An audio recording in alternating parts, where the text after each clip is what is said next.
আচ্ছা, রজস্বালা বা পিরিয়ডের সময় কি প্রকৃতিরা অশুচি হন, যে পুজো করতে পারে না, বিভিন্ন কিছু সে অশৌচভাবে সে থাকে? তো এটা কি ঠিক? এটা অনেকেরই মনে প্রশ্ন থাকে যে সত্যি কথা বলতে কি, মীরার মতন যদি ভক্ত হয়, প্রভুকে সে হৃদয়ে রাখে, যে প্রভুকে সে নিজের ছাড়া অন্য কিছু ভাবে না, সেই রকম ভক্তের কোনো বাধা থাকে না। তা আমাদের সেই রকম ভক্ত হতে হবে যে আমি পুজো করলাম কিন্তু মনে সেই ভক্তিটা রাখতে হবে।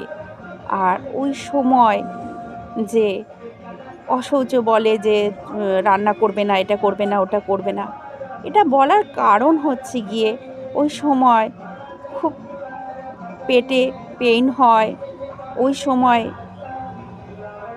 ভারী কিছু তোলা বারণ।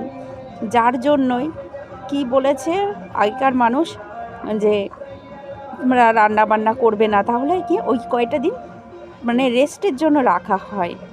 তা এখন তো সবারই সেই আগের যুগটা নেই। আগের অনেকের বাড়িতে অনেকজন মহিলা থাকতো, তারা করে নিত, কিন্তু এখনকার দিনেরটা যার যার তাড়াতাড়ি করে নিতে হয়। এখন দিন বদলে গেছে, এমন কোনো কথা নেই যে অসহ্য বলে কোনো কথা নেই, যে হ্যাঁ, যে ওই সময় রেস্টের জন্য আলাদাভাবে থাকাটা প্রয়োজন। তো এখনও প্রকৃতিদের হয়, কিন্তু যুগ পাল্টেছে, তা বলে তারা যে অসুস্থ তা নয়। ওই সময় আরও প্রকৃতির মধ্যে শক্তি আরও অনেক গুণ বেড়ে যায়, চক্র আরও জাগরণ হয়। যার জন্য কি হয়, ওই সময়টা বাইরের নেগেটিভের থেকে নিজেকে রক্ষা করতে হয়। ওই জন্যই ঘরে একটু থাকা ভালো। কারণ এটা তো আমরা বুঝতেই পারি স্বাভাবিক, যে এরকম যে অবস্থায় বাইরে গেলে পরে একটু অসুবিধা হতেই পারে। যার জন্যই আগেকার মানুষ বলতো যে বাইরে বেরোবে না, রান্না বান্না করবে না, একটু ঘর বদ্ধ করে। তো এটা যার যার নিজের ব্যাপার, যে যতটুকু নিজেকে প্রোটেকশন দিয়ে চলতে পারবে।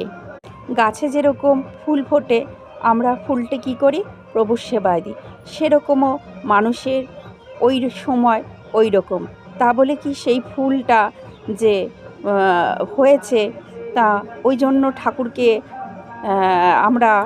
আমরা অশুচি হয়ে গেলাম, এমন কোনো কথা নেই। মীরা তার প্রভুকে কখনোই সে তার কাছ থেকে আলাদা করতো না।